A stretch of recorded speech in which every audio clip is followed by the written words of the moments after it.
C'est parti pour une demi-heure d'informations bilingues sur la CRTV. Madame, monsieur, bienvenue aux 12h. Emmanuela, bonjour. Bonjour, Nicole Doudou. D'abord, le sommaire du journal.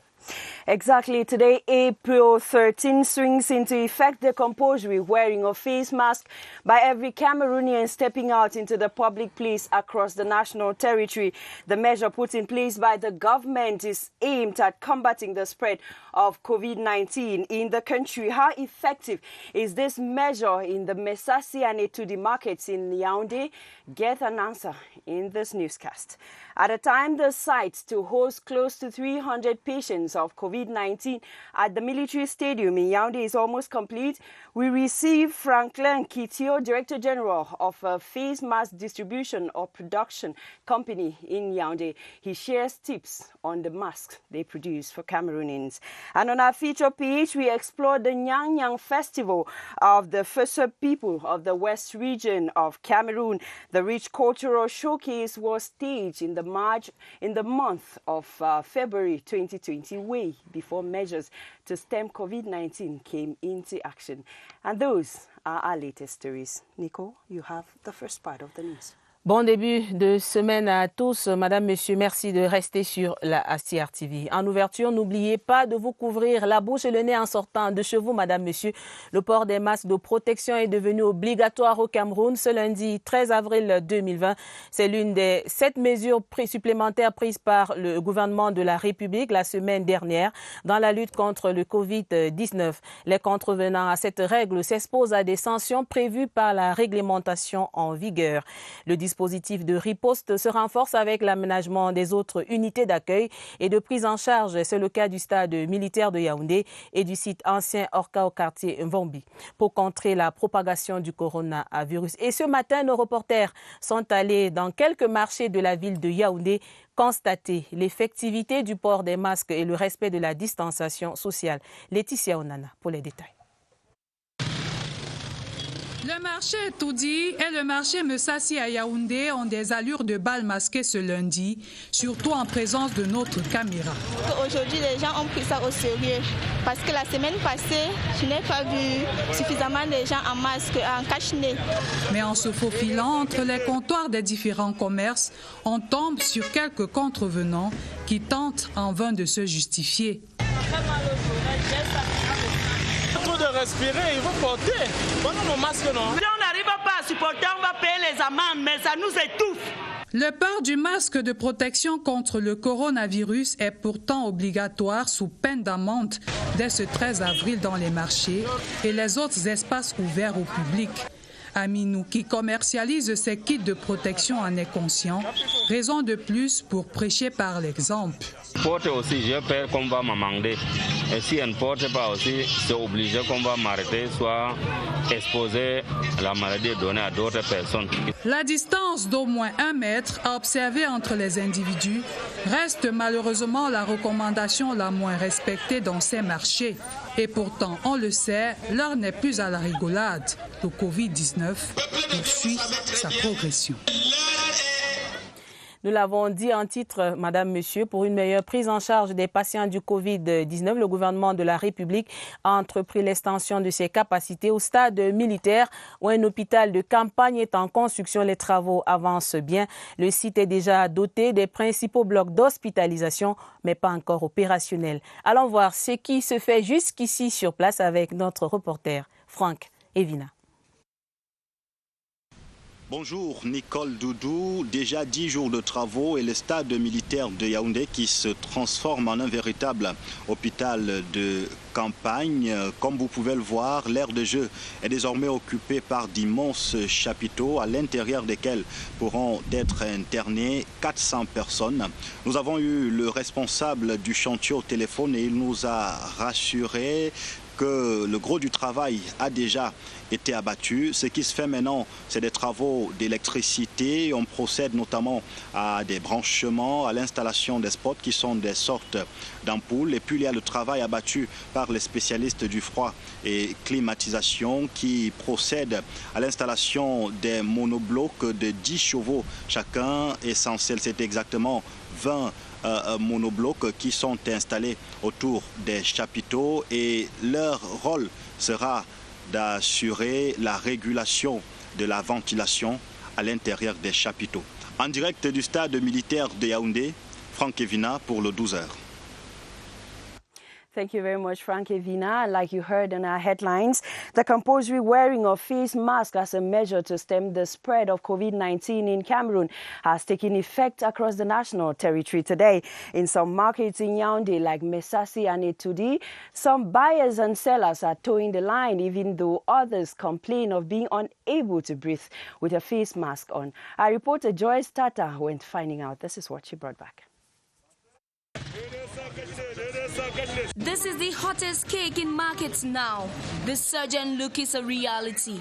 A new week kickstarts with a more conscious set of vendors and customers with respect to government's prescription last April 9. Today there's a positive concerning wearing of masks. Before, many of my fellow workers or my customers will not put it on. But today, the mask wearing is different. I realize today many persons are having their mask on. I think many are scared of paying the 6,000 francs fine if caught without it. Seamstresses now have a new line of business since the first case of COVID-19 was detected in Cameroon. We no longer have work. In a day, we can design about 100 face masks. This is what helps us feed now. Buying, yes, but putting it on always to Mama Rachel is a struggle. It is suffocating at times, but we struggle to put them on because it is for our own health. We are not used to wearing it, so that's our major challenge now. We don't want to go against government instructions, so we have to deal with it. Some are still headstrong and will grab any item close to them to serve as a face mask when caught. The majority are fully armed, though, to scare away the virus. But parents of kids roaming in markets still need to know the gravity of such acts, just like understanding the importance of observing the social distancing rule, which to date isn't respected by many. Well said, Joyce Tata. The parents need to measure the acts they are committing. We now talk something still coronavirus. The state of the sites to host close to 300 patients of COVID-19 at the Yaoundé Military Stadium is said to be almost complete.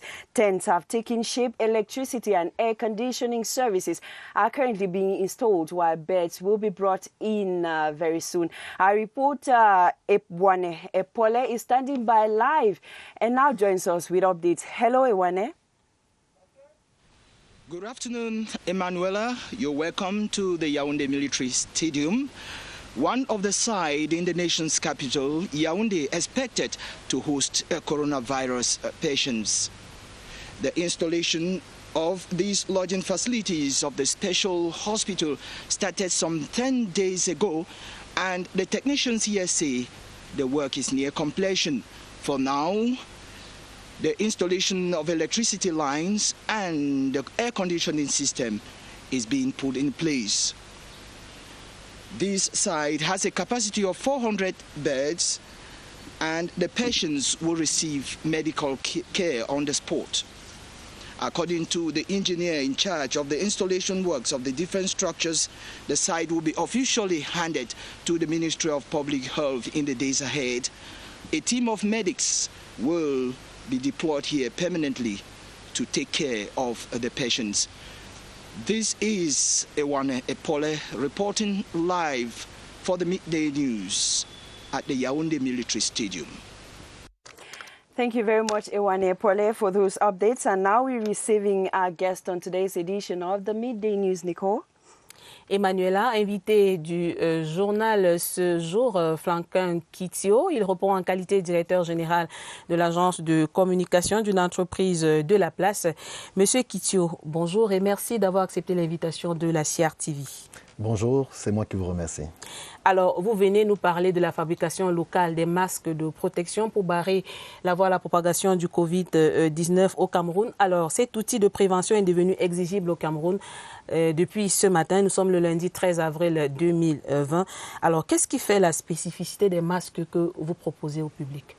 Tout d'abord, l'initiative est née d'un besoin de rencontrer le besoin chez les populations, c'est-à-dire qu'en matière de cache-nez, puisqu'au départ, nous attendions des cache-nez qui devraient être importés, ce qui n'a pas, la quantité qu'on a eue n'était pas suffisante. Et nous nous sommes dit, pourquoi ne pas répondre à ces besoins en offrant aux populations des cache-nez accessibles à tous et très sécurisés. Et en parlant des cache-nez sécurisés, tout à l'heure dans le reportage, j'ai vu avec... On a vu des Camerounais qui se plaignent que peut-être le matériel utilisé n'est pas adapté pour que chacun puisse supporter le port de ces masques-là durant la journée. Oui, en réalité, chacun y va de sa technique et on se retrouve avec des cache-nez qui posent beaucoup de problèmes. D'autres se plaignent des problèmes de nerfs parce que l'élastique, par exemple, n'est pas bien fixé. La conservation également, parce qu'en réalité, les cache-nez ne devraient pas se toucher avec les mains directement. C'est pourquoi les cache-nez que nous produisons sont en sachet, dans des plastiques comme ceci. Vous les avez et c'est totalement stérilisé, prêt vous pouvez ouvrir le plastique? Oui, oui, bien sûr. Lorsque nos cache-nez sont mis sur le marché, vous pouvez les utiliser directement. Voilà, donc c'est ça. C'est fait à base de quoi? Donc, nos cache-nez sont constitués de deux matières. Il y a la viseline, comme vous voyez ici, et il y a la popeline, qui est la partie bleue. Et lorsque je l'ouvre, ce cache-nez est déjà stérilisé, je peux porter immédiatement. Vous allez voir, comme dans le reportage tout à l'heure, il y a des cache-nez que les gens touchent, il y a des cache-nez que d'autres mesurent et enlèvent et remettent aux vendeurs. Nous traversons une période tellement grave dans notre nation. Et la santé des Camerounais est très importante. Et nous suggérons, nous conseillons à ceux-là qui veulent acheter des cache-nez, d'acheter des cache-nez comme ceux-ci, qui sont protégés, qui sont stérilisés. Et nos employés travaillent selon les mesures de sécurité. Et après 30 minutes, ils se désinfectent les mains, ils travaillent avec des gants. Donc nos cache-nez sont de très très bonne qualité. Alors Monsieur Kitio Franklin, comment mettre ce cache-nez-là? Est-ce que vous pouvez nous faire une démonstration? Bien sûr, puisque comme on le disait, les cache-nez doivent couvrir non seulement le nez jusqu'en haut, et également couvrir la bouche jusqu'au niveau du menton. Donc, parlant de cela,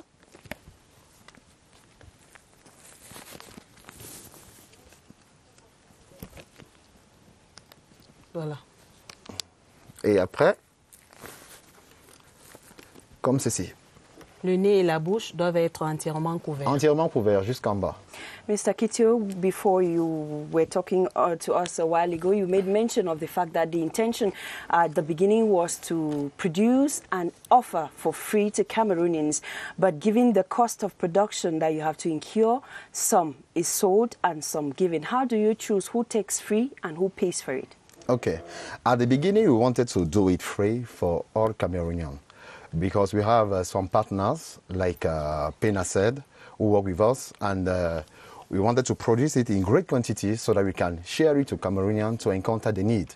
So actually, we have chosen to sell it for those who can pay because everybody doesn't have the 500 that we are asking for. So we make it in great quantity. We sell it to those who can pay, and for the other people, we make it and we give it for free. Example, we have a program tomorrow. We'll be sharing in the Yaoundé 6. Yeah, in the Yaoundé 6, we'll be sharing from tomorrow to Wednesday. So this is our program we'll be giving free. So because we have partners and we are asking for other partners who want to buy it in great quantity and give it to their people, we are ready for that. Monsieur Kitio Franklin, merci d'être passé sur ce plateau pour nous parler de la fabrication locale des masques dans ce contexte de lutte contre le Covid-19 au Cameroun. Vous restez avec nous. Madame, Monsieur, dans la suite du journal, nous parlons justement de la sensibilisation contre le Covid-19. Cette fois-ci, dans le Mbam et Inubu, l'honorable Mpone François Xavier enchaîne des descentes sur le terrain pour remettre des kits sanitaires aux populations. L'élu du peuple était à Bafia, Duk et Koliambeta. Une tournée racontée ici par notre reporter Étienne Pascal à Azeg. Le message de l'élu de la nation est passé en langue locale pour une meilleure sensibilisation des populations dans la lutte contre le Covid-19. 4 arrondissements du département du Mbam-Inubu sont passés au peigne fin par le député RDPC. À Bafia, Kiki, Konyambeta et Dek, population, autorités administratives et communales reçoivent des kits sanitaires. Parce que nos frères et sœurs nous ont donné mandat pour porter leur voix à l'Assemblée nationale, il était de bon ton de descendre vers eux, leur dire le Covid-19 est une réalité dans notre pays. Il faudrait qu'on lui dise stop dans le département du Mbam et Noubou. Une centaine de jeunes volontaires du Conseil national de la jeunesse sont mis à contribution pour aller dans les coins les plus éloignés des 4 arrondissements sélectionnés pour une sensibilisation accrue. Les 10 jeunes devraient se déployer sur le terrain pour parler à leurs pères, à leurs parents et aux enfants de ce qu'il faut faire pour éviter la contagion. Le préfet du département du Mbam et Noubou a donné son onction pour faire de son unité administrative un bastion imprenable du coronavirus. L'initiative de cet élu de la Chambre basse du Parlement camerounais sonne ainsi le glas de la lutte contre la pandémie dans le département du Mbam et Noubou. Dans la même veine, nous sommes dans la région de l'Adamawa pour parler de la solidarité agissante entre les forces vives du Mbéré pour barrer la voie au coronavirus. L'élite de ces départements vient de procéder à la remise du kit d'hygiène aux populations. Plus de 200 cartons de savon reçus à Meganga par le préfet du Mbéré. Les détails dans ce reportage de Saïdou Mohamedou de Siertivi Adamawa. C'est pour barrer la voie à la pandémie que l'élite a décidé de réagir en appui aux efforts du gouvernement. Aladji Nana Bouba, élite du Mbéré, a donc décidé de venir en aide aux populations en ces temps difficiles. 207 cartons de savon, 75 gants médicaux et 60 masques ont été remis au service public, représentés par le préfet du Mbéré qui présidait la cérémonie. Ce geste de solidarité vient à point nommé à l'endroit de nos populations pour qu'elles puissent vraiment laver les mains avec de l'eau coulante et du savon. Donc c'est le lieu pour nous ici de féliciter ces donateurs pour ce geste républicain et citoyen et surtout aussi d'inviter nos populations à en faire un bon usage et aussi à respecter les 13 mesures gouvernementales visant à barrer la voie au coronavirus. Le donateur s'est senti interpellé et l'élan de solidarité a jailli en lui, entraînant du coup celui du sénateur RDPC, Swadatou Kalkaba. Le savon est très important parce qu'il faut laver les mains avec le savon et au moins tous les 2 heures. C'est pour cela que Nana Bouba et Swadatou ont pensé qu'il faut le faire, qu'il faut donner le savon. Le maire de Meganga, qui représentait les autres magistrats municipaux du Mbéré, a invité les autres élites à suivre l'exemple de ce geste. Même exercice à Boya, dans la région du sud-ouest, où l'honorable Epie Ndjumbe Cecilia vient de remettre des kits sanitaires aux populations là-bas. D'autres détails avec ce reportage de Stéphane Tala de Siertivi Sud-Ouest. Au centre d'une foule attentive, la députée RDPC de la circonscription de Coupé-Mané-Gouba 1 et 2 explique l'importance des mesures prescrites par le gouvernement et l'OMS pour endiguer la propagation du Covid-19. Après le Carrefour Maryland, l'honorable Epie Ndjumbe Cecilia Dionnet s'est rendu au marché de Tombel, les mains chargées de matériel de prévention. Je viens sensibiliser mes gens pour que ça ne vienne pas ici. Parce que nous sommes des pauvres. Si ça vient ici, on n'aura même pas l'argent de l'hôpital. Donc j'ai amené des masques, plus de 1000, des seaux, des savons. On va même distribuer le marché. Grâce à cette action parlementaire, le stationnement des mototaxis de Niassoso à Tombel est doté d'un poste de lavage de mains, de quoi motiver davantage les populations. La maladie qu'on a dit qu'on c'est dehors, on va porter pour chasser ça. Nous remercions Madame la députée pour le don de ce qu'elle nous a donné comme le seau avec l'eau de Javel. Dans notre petite localité de Tombel, nous voulons zéro coronavirus. L'honorable Cecilia Dionek a accompagné le sous-préfet de Tombel, Lionat Niam, entend poursuivre la sensibilisation dans les villages de cet arrondissement et dans d'autres villes du département du Coupé-Mané-Gouba. Elites of the Mbere division of the Adamawa region are on the offensive to fight against coronavirus. They have offered packets of soap, washing soap, and other equipment to help the population fight against this pandemic. Details with Elise Wajibamia. The Mbere division of the Adamawa recently made headline news after a bus transporting an individual who may have contracted the coronavirus was intercepted and escorted back to Yaoundé with all 50 passengers for a proper verification and testing. This scary incident and news of havoc caused by the virus world prompted elites of the Mbere to assist the population in the fight against the virus by offering sanitary materials. This consists of over 100 packs of soap, several face masks, and hundreds of gloves. The materials are expected to be distributed to inhabitants of Menganga, Johong, Di, and Ngawi councils. I see the occasion to express my satisfaction to Alhaji Nana Buba, to Senator Madame Kalkaba for this gest. I want to call to other elites to do also, because we know that our country is fighting against coronavirus, and it is important to have a gest of solidarity. Representatives of the elite Nana Buba and Senator Saudatu Jallo, who offered the gift, used the occasion to encourage the public to strictly respect hygienic measures to minimize the spread of the coronavirus. Yesterday, Sunday, was Easter Sunday across the globe. Christians believe this day Jesus Christ rose from the dead, defeating death and restoring life. In different churches around Yaoundé, the message is centered around hope for a new life. Romeo Kenny visited Catholic churches as well as Protestant churches in Yaoundé and compiled their messages in the following report. But the different liturgical messages passed across during sermons stick.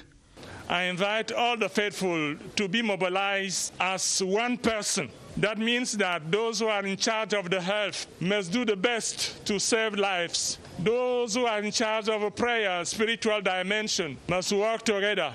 And everybody in his field must work as much as possible to contribute to the salvation of all the people. That is what was retained by Catholic Christians of the Yaoundé Metropolitan Cathedral. Elsewhere, faithful of the Benedictine Monastery, the St. Vincent Paluti Parish and those of the St. Peter and Paul Fudiasi Parish were challenged to deepen their faith in Christ, the Savior of the world. Christ is the reason. Nothing can endeavor the celebration to be a joyful celebration. While Catholics were enjoined to pray without ceasing, celebrants in Protestant churches directed their preaching on several contents. At the Église Évangélique du Cameroun and the Église Presbyterienne du Cameroun, Easter was a moment to keep hopes high. Our Lord Jesus Christ is resurrected to help us. With the blood of our Jesus Christ, we can overcome. At the Presbyterian Church in Cameroon, Bastos congregation, believers were told to renew their covenant with their Creator. Faith is not reckless. Faith is not irresponsible. Faith calls us to be responsible with the life of others. Therefore, I ask them to pray. I ask them to be in faith. All these prayers were meant to seek God's true face at the time the world is hard hit by the dreaded COVID-19 pandemic. Madame, Monsieur, merci de suivre le 12h sur la CRTV. Dans la région de l'extrême nord, l'Université de Maroua renforce sa présence sur l'espace numérique. En cette période de lutte contre le Covid-19, l'auguste institution s'apprête à lancer la première phase des soutenances de thèse de doctorat en ligne. Les modalités pratiques de cette nouvelle méthode d'évaluation étaient au centre d'une réunion en mode télétravail à l'initiative du recteur de cette université. Immersion dans ce nouvel univers de travail avec Abdulaziz Amadou. Tout se passe en visioconférence. Ici, le recteur échange avec les différents chefs d'établissement sur l'opérationnalisation du e-Defense, la soutenance des thèses en ligne programmées cette semaine. Nous avons en priorité pensé aux soutenances, notamment les soutenances des thèses de doctorat et les soutenances des mémoires de master ou de fonds de formation. C'est un matériel important. Il est performant dans le télétravail. S'agissant du e-learning, chaque faculté et grande école dispose désormais d'une plateforme numérique pour les enseignements, la recherche et l'évaluation. Ces cours sont peuplés dans les différentes plateformes de telle manière qu'un étudiant pourrait effectivement télécharger ses enseignements avec une clé USB. Il est évident qu'il pourrait effectivement imprimer ses enseignements. Et en imprimant ces enseignements, nous savons sans doute la solidarité estudiantine, il pourrait effectivement photocopier ces enseignements et faire en sorte que ses camarades puissent avoir accès. Ces nouvelles méthodes d'enseignement, même après cette période de Covid-19, seront utilisées pour résoudre le problème de massification des effectifs. En religion, les chrétiens du monde célébraient la résurrection de Jésus-Christ hier, dimanche de Pâques. Les messages des célébrants à travers les églises portaient sur la foi au retour de la mort à la vie de Jésus-Christ, espoir d'une fin de la pandémie actuelle qui secoue le monde. Évariste Eyenga. Les offices religieux de la Pâque ont épousé le contexte sanitaire actuel, marqué par la pandémie du coronavirus Covid-19. D'un célébrant à un autre, de chapelle en chapelle, d'est en ouest, du nord au sud, les prêches ont convié les fidèles chrétiens à croire sans voir à une fin de l'épidémie dévastatrice au Cameroun. La mort ne peut pas avoir le dernier mot. Quelle que soit la douleur, la souffrance de cette pandémie, ça ne peut pas avoir le dernier mot. Le Christ est ressuscité, il va éradiquer cette maladie. Certains ministres du culte ont fait un rappel de l'intérêt de respecter les règles barrières prescrites par les autorités sanitaires du pays. Ces messages de réconfort sont la contribution des hommes de Dieu à la lutte contre la propagation du virus tueur. Toutes les confessions ont émis le même écho. Catholiques romains, presbytériens, évangélistes et apostoliques. Toutefois, prêtres et pasteurs ont aussi et avant tout consacré les homélies et les cultes à la résurrection du Christ. Jésus sauveur de l'humanité, c'était le focus de la célébration pascale, comme tous les ans. En nécrologie, Samuel Wembe a tiré sa révérence ce dimanche. Le membre du bureau exécutif de la FECAFOOT est décédé des suites de maladie. Il a été pendant plusieurs années président de la Ligue régionale de football de l'Ouest. Laurent Chisokbe pour les détails. Très tôt ce dimanche matin, toute la grande famille du football de l'Ouest, par son décès survenu à Douala de suite de maladie, à son domicile au quartier Bamendi, par le moindre signe de vie des membres de la famille. L'entrée principale est restée cadenassée. Du moins, ses proches dans le milieu du football ont reçu la triste nouvelle comme un coup de massue. J'ai appris avec beaucoup de remords, beaucoup de douleur même d'ailleurs, le décès de Honorable Wembe ce matin. Dans un premier temps, j'ai pensé que c'était des plaisanteries de mauvais goût. Mais quand je suis allé à la source, je me suis rendu compte qu'effectivement, Honorable Wembe était décédé. Samuel Wembe, qui quitte la scène à plus de 60 ans de vie bien pleine, avait occupé tour à tour plusieurs postes de responsabilité dans le milieu du football, mais aussi en politique. Président de la Ligue régionale de football de l'Ouest pendant près de 15 ans, président du Racing Club de Bafoussam, sénateur suppléant RDPC dans la MIFI, entre autres. Ses amis gardent de lui le souvenir d'un homme exemplaire. Je garde un très bon souvenir de lui. Parce que c'était un homme de principe, un homme très réservé, n'est-ce pas? Il ne prenait pas facilement la parole. Et quand il fallait le faire, c'était pour trouver des solutions. Triste, mais c'est la vie. L'homme est parti, laissant derrière lui un grand vide difficile à combler.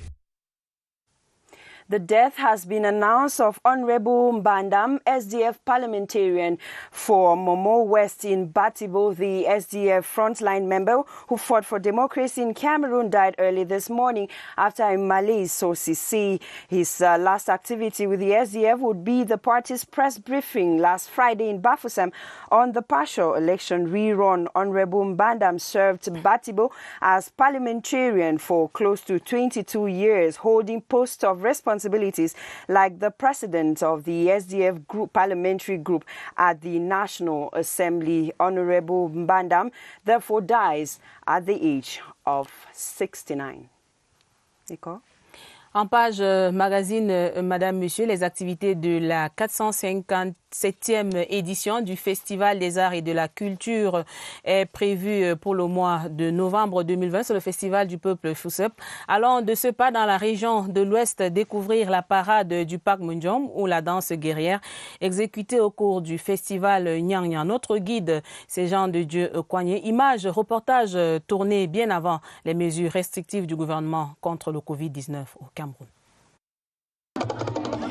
La prestation des danseurs du Parc Munjom marque ainsi la 6e étape des activités de la 456e édition du Festival Nyang Nyang du Peuple Foussep.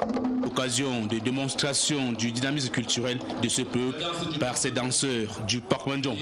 Des jeunes fils Bafoussam qui ont déjà traversé bien sûr la première étape d'initiation aux us et coutumes Bafoussam.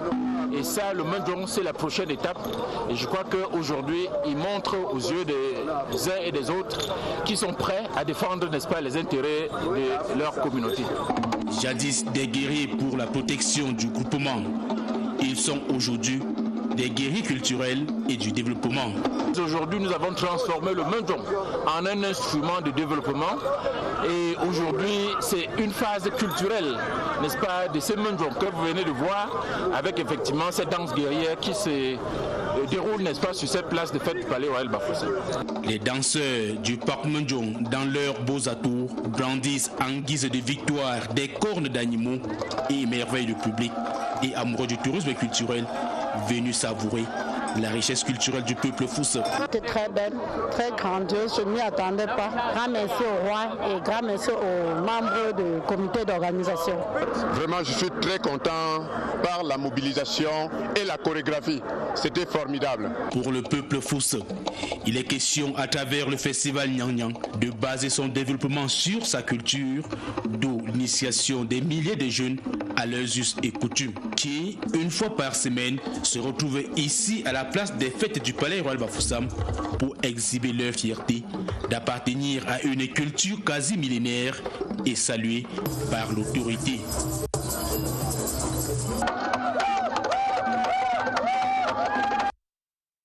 The cultural prowess of the people of the West region concluding this edition of the bilingual midday news on the CRTV. Ladies and gentlemen, thanks for watching. Tomorrow is another day. See you tomorrow, Nico. Merci Emmanuela, Madame, Monsieur. Merci d'avoir suivi. Prenez soin de vous. Restez sur la CRTV. Nos programmes se poursuivent.